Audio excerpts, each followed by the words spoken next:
এখন টাইম ৯টা বেজে ২৭ মিনিট। নিফটি ২৪,২৪৮ ওপেন হয়ে গতকালকের লো পর্যন্ত গিয়ে এখনো যেখানে ওপেন হয়েছিল ঠিক সেখানেই ঘোরাফেরা করছে। আর এটি একটি লেভেল, যে লেভেলটিকে ব্রেক করার একটা খুবই সম্ভাবনা আছে। যদি এই লেভেলটিকে ব্রেক করে দেয় তো এখানে খুব শর্ট টাইমেই একটা আপ মুভ হতে পারে। তবে নিফটি গতকাল যেভাবে একই রেঞ্জে ছিল, আজকেও নিফটির এই রেঞ্জে থাকার সম্ভাবনাটা অনেকটাই বেশি। তো দেখা যাক নিফটি আজকের ক্লোজিংটা কোথায় দেয়। আর ৫ তারিখ থেকে নিফটি যে একটা রেঞ্জ তৈরি করছে, এই রেঞ্জ থেকে আশা করি খুব তাড়াতাড়ি বেরিয়ে যাবে। আর যদি বেরিয়ে যায় তো নিফটির মধ্যে আমরা একটা আপ মুভ আশা করতে পারি। আজকে ৮ই আগস্ট। গতকাল আমি কোনো স্টক নিয়ে আলোচনা করিনি, যে স্টকগুলোকে আমরা হয়তো র্যাডারে রেখে ফলো করতে পারি। কিন্তু আজকে এখনো পর্যন্ত এখানে দেখুন দুটো স্টক টার্গেট হিট করে দিয়েছে। মানে যে ৪টি স্টকে আমরা গতকাল এন্ট্রি করেছিলাম, এই ৪টি স্টকের মধ্যে দুটো স্টকে টার্গেট হিট। কোনটি? প্রথমটি নাম ইন্ডিয়া, যে স্টকে আমার এন্ট্রি প্রাইস ছিল ৬৬০ টাকা ৬৫ পয়সা, এখানে আমার টার্গেট প্রাইস ছিল ৬৩৮ টাকা। আর এই স্টকটি আজকে হাই মেরে দিয়েছে ৬৩৯ টাকা ৯৫ পয়সা। যেহেতু আমার এখানে টার্গেট 5% আর টার্গেটটি হিট, যেহেতু টার্গেট হিট সেহেতু আমি এখান থেকে এক্সিট। নেক্সট যে স্টকটি টার্গেট হিট করে দিয়েছে এটি পিডিলাইট ইন্ডাস্ট্রিজ। এখানে আমার টার্গেট প্রাইস ছিল ৩,২২৪ টাকা ৭৬ পয়সা আর এই স্টকটি ৩,২৪০ টাকা হাই মেরে দিয়েছে। মানে আমার টার্গেট হিট করে দিয়েছে। আর যেহেতু টার্গেট হিট সেহেতু এখান থেকে এক্সিট। আমি যদি এই স্টক দুটোর টেকনিক্যাল চার্ট দেখে নেওয়ার চেষ্টা করি, এখানে দেখুন এটি নাম ইন্ডিয়ার ১৫ মিনিটের টেকনিক্যাল চার্ট। গতকাল আমরা এখানে প্রথম ১৫ মিনিটের ক্যান্ডেলটি ক্লোজ হওয়ার পরেই এখানে এন্ট্রি করেছিলাম। এখানে এন্ট্রি করার পর আমরা টার্গেট রেখেছিলাম 5%, যে টার্গেটটি এখানে আজকেই হিট। এখানে দেখুন স্টকটি অলরেডি 6% এর মতো উপরে চলে যাচ্ছে। জানি না স্টকটি কতটা উপরে যাবে, তবে যেহেতু আমাদের টার্গেট হিট সেহেতু আমরা এখান থেকে এক্সিট।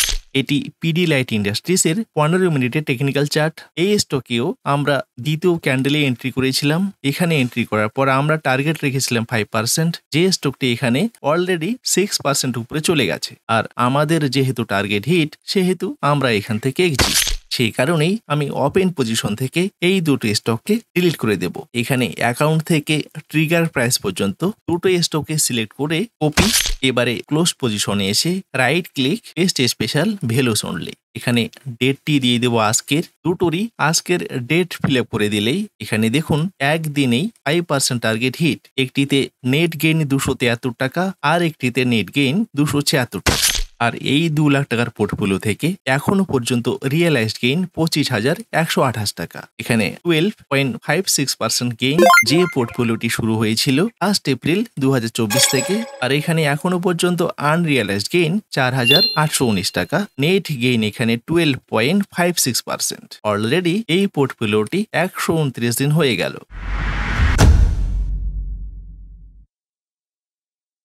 শেষ পর্যন্ত আজকেও নিফটি এই লেভেলটিকে ব্রেক করতে পারেনি। তবে এই লেভেলটিকে একবার টাচ করে নিফটি সোজা নিচের যে লেভেলটি আছে এটিকেও টাচ করেনি। আর এখানে নিফটি 4 দিন হয়ে গেল। আর আমি লাস্ট কয়েকটি ভিডিওতেই বলেছিলাম যে নিফটি এই লেভেলটিকে ব্রেক না করা পর্যন্ত এই গ্যাপটিকে পূরণ করার কোনো ব্যাপারই নেই। তো দেখা যাক নিফটি শেষ পর্যন্ত কবে থেকে উপরে যাওয়া শুরু করে।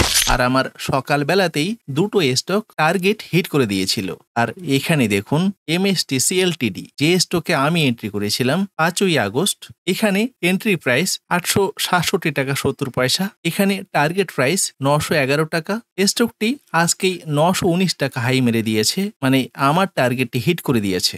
আর সে কারণেই আমি এই স্টকটিকে ওপেন পজিশন থেকে ক্লোজ পজিশনে নিয়ে যাব। সেই জন্যই অ্যাকাউন্ট থেকে এখানে ট্রিগার প্রাইস পর্যন্ত সিলেক্ট করে কপি, ক্লোজ পজিশনে এসে এখানে right click, paste special, values only. এখানে আজকের ডেটটি দিয়ে দিলেই এখানে দেখুন 3 দিনেই 5% টার্গেটটি হিট, যে স্টক থেকে আমার নেট গেইন ১৯০ টাকা। তো আজকেই টোটাল 3টি স্টক টার্গেট হিট করে দিল, দুটো একদিনে আর একটি 3 দিনে। কিন্তু গত কয়েকদিন আমার কোনো স্টকই টার্গেট হিট করেনি, কিন্তু তারপরেও আমি কিন্তু এন্ট্রি করা বন্ধ করিনি। শুধু আজকেই কোনো স্টকে এন্ট্রি করিনি, কারণ আমার স্ট্র্যাটেজি অনুযায়ী কোনো স্টকেই এন্ট্রি দেয়নি। আর ঠিক একইভাবে ওপেন পজিশন থেকে আমি MSTC LTD কে সরিয়ে দেব। এটিকে সিলেক্ট করে ডিলিট, বাই ডেট কে করব আমি শর্ট A to Z। তো আগামীকাল এই সপ্তাহের শেষ দিন, আগামীকাল আমরা কোন কোন স্টককে র্যাডারে রেখে ফলো করতে পারি এবারে আমরা সেটাই দেখব।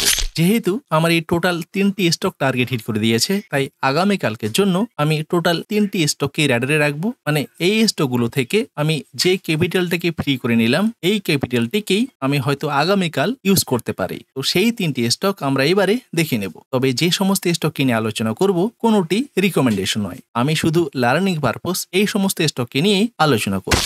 প্রথমেই আমরা যে স্টকটির টেকনিক্যাল চার্ট দেখব এটি আইসার মোটরের টেকনিক্যাল চার্ট। এখানে টাইম ফ্রেম ডেইলি স্টকটি গত কয়েকদিন থেকে বোলিঙ্গার লোয়ার ব্যান্ডের নিচে ক্লোজিং কিন্তু দিয়েছিল, কিন্তু এখানে স্টকেস্টিক 20 লেভেলের নিচে ক্লোজিং দেয়নি বলেই আমরা এই স্টকটিকে সিলেক্ট করিনি। কিন্তু আজকে এখানে বোলিঙ্গার লোয়ার ব্যান্ডের নিচে এবং স্টকেস্টিক 20 লেভেলের নিচে দুটো লাইনে ক্লোজিং দিয়েছে, যেই কারণে আমরা এই স্টকটিকে আগামীকালকের জন্য র্যাডারে রেখে ফলো করতে পারি। আগামীকাল এই স্টকটি যদি খুব একটা গ্যাপ আপ ওপেন হয়ে না যায় তো আমরা এই স্টকে 5% এর মতো টার্গেট রাখতে পারি। তবে এই সমস্ত স্টকে এন্ট্রি করার আগে মানি ম্যানেজমেন্টের বিষয়টি দেখে নেওয়া খুবই জরুরি। আমি যদি এই স্টকের প্রিভিয়াস লেভেলগুলো দেখতে চাই, এখানে জুম আউট করে এখানে দেখুন পর 3টি লেভেল আমরা এখানে দেখতে পাচ্ছি, যে লেভেলগুলো থেকে খুব সহজেই টার্গেট কিন্তু হিট করে দিয়েছিল। আর লেটেস্ট লেভেলটি থেকেও খুব সহজেই টার্গেট হিট করে দেবে এরকম কোনো ব্যাপার নেই। আমরা শুধু এন্ট্রি করব টার্গেটের জন্য। টার্গেটটি হিট করতে এখানে 6 মাসও লাগতে পারে, তাই সেই 6 মাস যাতে আমরা চুপচাপ বসে থাকতে পারি সে কারণেই মানি ম্যানেজমেন্টটুকু করে নেওয়া।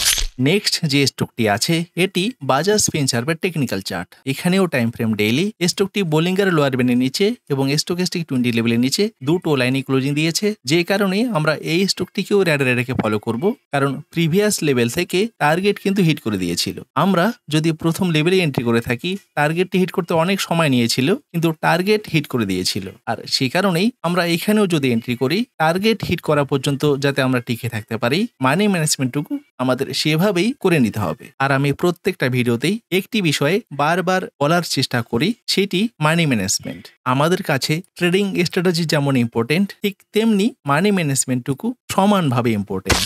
আগামীকালকের জন্য সর্বশেষ যে স্টকটি আছে এটি বাটা ইন্ডিয়ার টেকনিক্যাল চার্ট। টাইম ফ্রেম এখানেও ডেইলি, এখানে বোলিঙ্গার লোয়ার ব্যান্ডের নিচে এবং স্টকেস্টিক 20 লেভেলের নিচে দুটো লাইনে ক্লোজিং দিয়েছিল, যেখান থেকে খুব সহজেই একটা আপ মুভ আমরা দেখতে পেয়েছি। আর এখানেও বোলিঙ্গার লোয়ার ব্যান্ডের নিচে এবং স্টকেস্টিক 20 লেভেলের নিচে দুটো লাইনে ক্লোজিং দিয়েছে, যেখান থেকে আমরা একটা আপ মুভ দেখতেই পারি। তবে এখানে এন্ট্রি করার পর স্টকটি যদি নিচে চলে আসে, মানে 5% নিচে যদি চলে আসে, তো আমরা এখানে অ্যাভারেজ করব। তারপরেও যদি স্টকটি নিচে আসে, এখানে কোনো রকম অ্যাভারেজ করব না।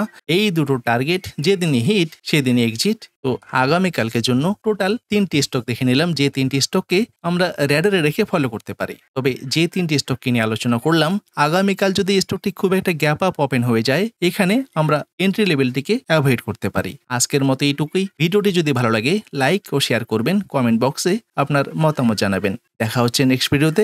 ধন্যবাদ, ভালো থাকবেন।